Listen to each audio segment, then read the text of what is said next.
তীব্র গরমে স্বস্তির খোঁজ। মেমারি কাঠিয়া বাবা নিমবাগ আশ্রমের উদ্যোগে পথচারীদের তৃষ্ণা মেটাতে ঠান্ডা পানীয় জল সেবা।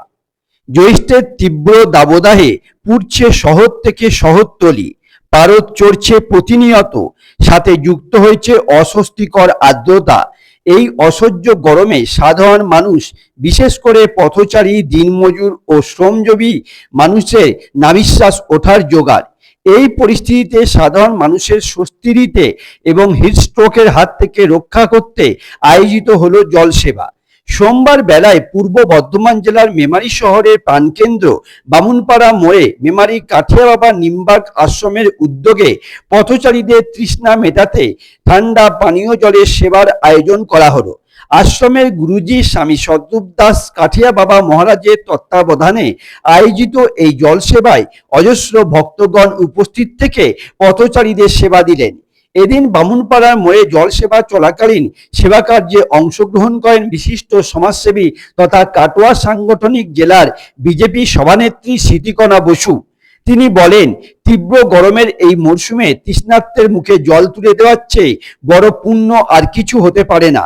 সরকারি উদ্যোগের পাশাপাশি সাধারণ মানুষ ও বিভিন্ন সংগঠনের এই স্বতঃস্ফূর্ত অংশগ্রহণ প্রমাণ করে যে শত কষ্টের মধ্যেও মানবিকতা আজও বেঁচে রয়েছে। সমাজের সর্বস্তরে মানুষের উচিত যার যার সামর্থ্য অনুযায়ী এই ধরনের জনকল্যাণমূলক কাজে এগিয়ে আসা। দিদি, আজকে কোথায় কি কর্মসূচি করতে এলেন? আজকে আমাদের মেমারির বামুনপাড়া মোড়ে এই তীব্র দাবদাহে আজকে আমাদের মহারাজ এখানে রয়েছেন মেমারি কাঠিয়া বাবা আশ্রমের পুরো টিম এখানে আছে। আজকে এখানে জলছত্র করছেন, তারা শরবত বিতরণ করছেন একদম রাস্তার সমস্ত মানুষের জন্য। এই তীব্র দাবদাহে এখন মানুষের ঠান্ডা পানীয় ওনারা দিচ্ছেন।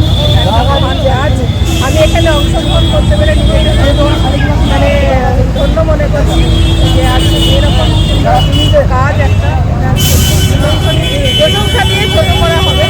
এটা আমি ওনাদেরকে আমার তরফ থেকে নতমস্তকে প্রণাম জানাই। আপনার নাম ও পরিচয়? আমি স্মৃতিকণা বসু। আমার পরিচয় হচ্ছে আমি মানুষ, কিন্তু একটা রাজনৈতিক পরিচয়ও আমার আছে। জনতা পার্টি কাটোয়া সাংগঠনিক জেলা। প্রচণ্ড তাপপ্রবাহ চলছে, আমাদের প্রত্যেক বছর এটা করা হয়। আমাদের ছেলেমেয়েরা এটা করে খুব আনন্দ পায় যে তাপের সময় একটা মানুষকে একটু জল দিয়ে তাকে শান্তি দেবো, তৃপ্তি দেবো। এবং আমাদের দেখা যাচ্ছে অনেক গরিব ঘরে বাবা মায়েরা এটা প্রসাদটা পাওয়ার পরে ছটছট করে কেঁদেছে।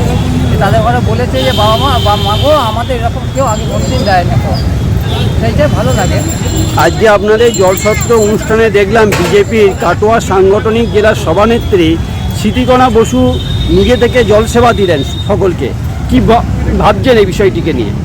বাবা উনি বিজেপি কি বললেন, একটা পদে আছেন, যা ওই সূত্র ধরে উনি এখানে আসেনি। ওনার সঙ্গে আমার আজকে সম্পর্ক নয়। আমাদের যখন চলতো লকডাউনের সময়, করোনা ভাইরাস যখন চলতো, ওই মা এবং ওনার স্বামী আমাদের সঙ্গে দীর্ঘদিন সেবা করেছেন এবং বিভিন্ন সময় আমার খোঁজ খবর রাখতেন, কীভাবে কেমন আছেন না আছেন, এবং পাশে দাঁড়ানোর সবসময় চেষ্টা করতেন। আর কিছুদিন আগে আমার কাছে বিভ্রাট হয়েছিল, তা ওই মার কাছে খবর দেওয়ার পরে মা বলেছিলেন যে আমরা গিয়ে আবার বামুনপাড়া মোড়ে সেবা চালু করবো, আপনাদের সেবা। আমার মা আর এখন ভোটের আগে অশান্তি করতে হবে না। উনি বলেছিলেন যদি আমরা জয়লাভ করতে পারি তা আপনার সেবার পাশে আমরা সবসময় থাকবো, আজই থাকবো। কি সমস্যা কি হয়েছিল? সমস্যা মানে কোনো ব্যক্তি এসে এখানে বারণ করেছিলেন, সেইটা আর কি হবে। তাছাড়া অতীতের কথা থাক বাবা, আমরা আগামী দিন এগিয়ে যাব। এবং উনি যে আমার সব থেকে যেটা ভালো লেগেছে, আমরা সবসময় নেতা মন্ত্রীদের আমরা খুব ধরি।